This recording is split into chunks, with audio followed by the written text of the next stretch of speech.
New World next week. I'm James Corbett of CorbettReport.com. And I'm James Evan Pilato of MediaMonarchy.com. Secret sky cameras record your city's every move. Plus some good news about bad banksters. But first, pharma firm Mylan faces scrutiny over 548% price increase on the EpiPen. Mylan became the latest pharmaceutical company to face popular outrage about higher drug costs as attacks mounted on the company's substantial price increases for the EpiPen emergency allergy treatments. EpiPen is a life-saving treatment for millions whose allergies can send them into severe shock, including many school children who are advised to keep an injector handy at all times. A pack of 2 lists for $608.61. That's up 548% since Mylan began selling the drug in late 2007. Mylan's 17 different price increases during that nearly decade-long span include 2 since a major competitor was recalled late last year, and they've emerged as the newest flashpoint in public scrutiny of drug costs. Both Democrats and Republicans have leveled criticism, and some called for investigations, which is all well and fine if it weren't for the pesky, nearly omnipresent conflict of interest and corruption coming from both phony sides of the Congress critters. And so, James, like a lot of stories I imagine people out there see on a sidebar, you'll see words and they kind of, you note it in the background, but you haven't yet taken the moment to pay attention. We are bombarded with information. We have to kind of keep our wits about us and not just dive into any kind of information that flies our way. And I had seen the story about the EpiPens and just logged it under, okay, big pharma gouging prices, just like Shkreli and the previous pharma gouging. But then I caught the headline that, of course, rocketed it home to me, James. West Virginia Senator Joe Manchin mum on EpiPen price hikes by daughter's drug corps. U.S. Senator Joe Manchin remained mum on Wednesday, that's today, August 24th, as I come to you, as pharmaceutical company run by his daughter faced mounting criticism for hiking prices on life-saving allergy injection pens. The Democratic West Virginia Senator's daughter, Heather Bresch, is CEO of Mylan, the manufacturer of EpiPens. Manchin's silence contrasted with a growing number of leaders crying foul on the ballooning prices, including fellow senators and even the presidential candidate that Manchin has endorsed, Hillary Clinton. Now, the full circle punchline from the Daily Caller: the company gouging prices on EpiPens is a Clinton Foundation donor and partner since 2009. So this brings it back, and I had the phrase in my head as I was prepping the notes, Rockefeller medicine. This goes back a long time, and the Rockefellers have had sort of a soft control over my home state of West Virginia for many a generation. And what do I see? Only just a few weeks ago, the former senator of West Virginia, J. Rockefeller, as he's popularly known, that's John D. Rockefeller IV, he wrote an op-ed for the West Virginia Gazette-Mail, Hillary looking fearlessly at West Virginia's future.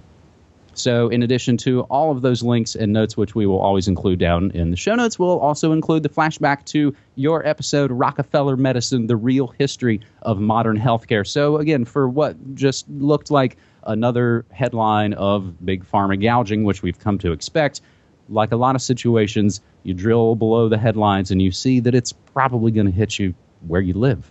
James?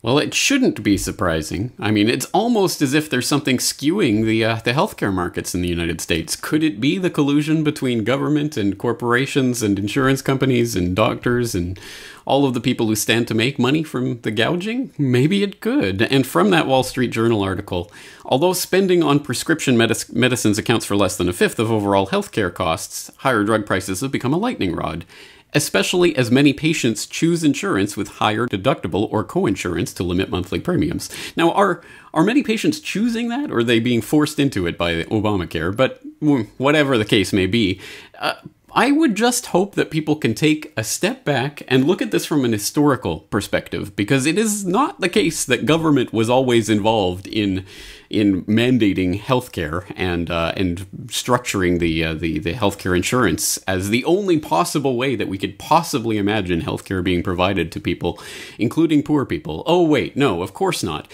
I'm going to direct people to an excellent video about that history and about how the changeover from people banding together voluntarily to provide healthcare services to it being state mandated. It's a video called How Government Solved the Healthcare Crisis, and it puts this very, very, very succinctly, very wonderfully, and basically tells a story of how we went from a society where mutual aid societies were providing healthcare to poor workers at absolutely low-cost rates. A day's worth of work could provide for a year's worth of health insurance because doctors were scrambling, competing to try to get contracts with different fraternal societies. But then the state comes in and starts to mandate and license and regulate the healthcare industry, and problem solved for the doctors who weren't making enough money, and the insurance companies who get to come up and make their billions and trillions by being connected to the right political insiders. It is a scam top to bottom, and the less that people know about that history, the more likely they are to be taken in by the scam. It is the disease industry. James, I was enjoying going back through Rockefeller medicine and learning things. I must have slept on that when you put that out a few years ago. Learning about even just sort of the weaponization of the term quack was just someone who actually wasn't licensed in the gangster kind of setup. So this story about big pharma gouging and as it connects directly to West Virginia politics is, of course, a story I'm going to continue to follow on Media Monarchy, as actually legislation's just been introduced in West Virginia for medical marijuana. I do not hold my breath that it will pass, but in a lot of ways I see my home state as that kind of place sort of stuck between that rugged individualism and willingly, constantly working and voting against its own best interest. So we'll include show notes for that as well, James. Amazing piece put together by Bloomberg. It is as whiz-bang with video and graphics, and it's quite the thing to behold. The only thing that's maybe more impressive is the story itself. Secret sky cameras record Baltimore's every move, and the story was broken by Bloomberg. And now, of course, Baltimore police are defending an aerial surveillance program used to investigate crimes in the city, saying characterizing it as a secret is inaccurate. Bloomberg first reported the program late last night, Tuesday night, August 23rd. It was never disclosed publicly. Since the beginning of the year, the Baltimore Police Department has been using a plane to investigate crimes ranging from property thefts to shootings. Baltimore spokesman T.J. Smith defended the program in a news conference, denying that it was being kept secret from Baltimore residents, sort of saying, it's not a secret, we just never told you about it. Sort of like the Masons aren't a secret society, they're a society with secrets. So the semantics and word games are quite interesting.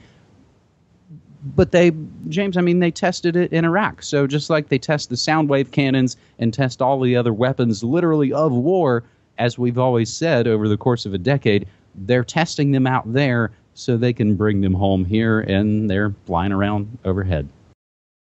Indeed. Well, these stories, like this thorough Bloomberg report that you point out, I think they serve a dual purpose. One is as a type of advertising for the company that's doing this, Persistent Surveillance Systems, which gets a nice advertising, a full, in-depth advertisement for their services. Which pays off because they note in this about the Radiolab radio show that they did last year on this same company actually led to this company getting new contracts. So one can imagine this Bloomberg article will have the same effect. But secondarily, this is kind of an advertising for the idea. Because newsflash, the technology exists. It is already being used on people without them knowing it. It is coming to a city near you. And, just try and stop it. It is going to be used by more and more police departments. And this is a way to introduce it to the public. And of course, they introduce it in the kind of hand-wringy way. Oh, here's this excellent, wonderful technology that'll solve all crimes. But yeah, it's a bit of a privacy bummer, I guess. So, and here's a privacy advocate, one of those strange privacy advocates, like a normal human being who has some concerns about it. But look at what it can do. It's so amazing. And that's the way that this type of story functions. Ultimately, it's just introducing the public to the idea and getting them used to it. And like you said, it's a fantastic commercial for persistent surveillance. And in a lot of situations, they hit you on the human interest story. How could you deny using technology when it's been proven to show we caught that guy who shot those people? So they're able to have these couple of bits of success. I'll go one step further. Why don't they just put a camera in everybody's home? Why don't they just monitor literally everything and just everyone openly give it to the government, so then the government can save us all from everything? Well, I think the ACLU guy in one of the clips, and again, some of these show notes will include some of the videos from local Baltimore news agencies, because, of course, when this story breaks, all your local Baltimore news are going to go, holy crap, they're spying on us, too. Not only are they killing us, but they're spying on us as well. All our suspicions prove out. You'll find in those videos, I think, the other things that we're kind of talking about here. One of the ACLU guys says, we decided, we weren't going to be that kind of society that wanted to put cameras in all of our homes, so we're going to have to fight this. And again, that, unfortunately, is the strongest voice fighting this kind of thing. So there is that Radiolab episode from 2015 called Eye in the Sky. There's even a more recent article, Crime Sensing Microphones, Hearing and Locating Gunshots. We've been reporting on that for you for a while as well. And one little extra interesting note, Baltimore hired and fired a neo-Nazi lawyer to defend the police department. Like a lot of situations, sometimes public relations moves can blow up in your face. You don't exactly know what you're getting into, which brings us to our third and final story this week on New World Next Week, episode 281, the Federal Reserve's Facebook PR disaster.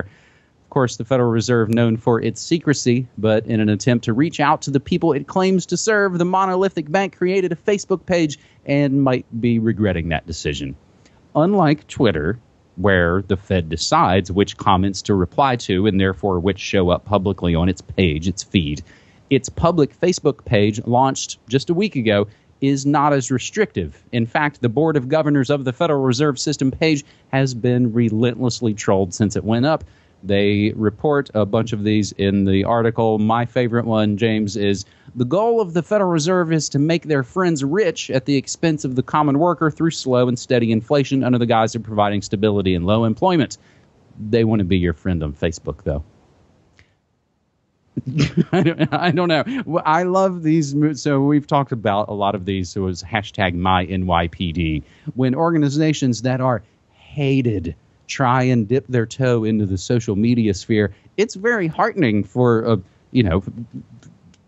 news curmudgeon like myself to see that. There was another one actually recently, the DEA, the Drug Enforcement Agency. They have a Twitter account. And as they note at the top, it sort of says, this account is just for posting news and we don't actually monitor it. So when the news was posted that they, of course, are still down with the drug war, the tweets of just people spewing anger at them. And I think a lot of that came from the note that, well, we're not actually monitoring this account. So it's like, oh, so people feel like you're not monitoring it so they can tell you that they hate you. However, maybe the Fed is monitoring their Facebook page and all the people registering their hate, they're all going on a Facebook list. Look, the greatest trick that the oligarchs have ever pulled is to convince people, to really convince the vast majority of people that no one thinks like you. You're a weirdo. You're kind of out on the side. You're one of the very, very few people who knows or cares about these issues. Most people don't care, and most people are, dumbed down sheeple and all of that kind of rhetoric. And it pits people against each other. It makes people feel weak and powerless and, there's only a few of us out there. Newsflash, that is not the case. There are many, many, many more people out there who are awake and aware than you would expect. And every time there is anything resembling a fair fight in the online space for hearts and minds, it's proven time and time and time again. The truth is truly popular and well known and well understood.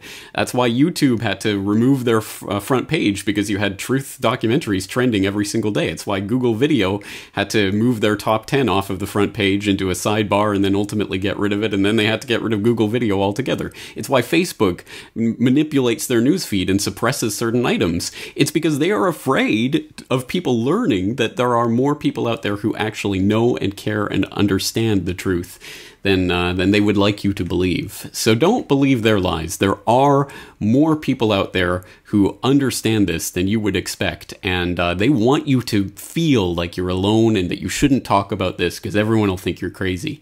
The exact opposite is the case. You should talk about this more often and be open about it to show other people that they can be open about it too, and you will be surprised how many people agree with you. You know, that for me, that was always about being myself in doing media monarchy. Because even at the time, in launching this in the middle of the 2000s, we would have thought that the George Bush goons were going to kick down our door and martial law. Oh, my God. I always felt like it was important to be me, James Evan Pilato. If I believe all this because I've done the research, why would I want to hide or lie who I am? Now, I can't deny other people for all their other different reasons of why they might want to maintain their anonymity, and that is totally up to them. But for me, yeah, it's always been about, no, I'm me. I'm James Evan Pilato, West Virginia kid who likes to get into news and information. This is who I am, and I'm only going to kind of put that out more and more. And as you note, the truth is popular, as the view count for last week's episode of New World Next Week shows. We were kind of joking off mic a little bit. I glanced earlier and kind of did the double take. Last week's episode on the Soros hack was huge, and so for people who have maybe joined us again for only the second week, huge big tent welcome. We don't fall into the fear-mongering, and this is, you know, true independent alternative media.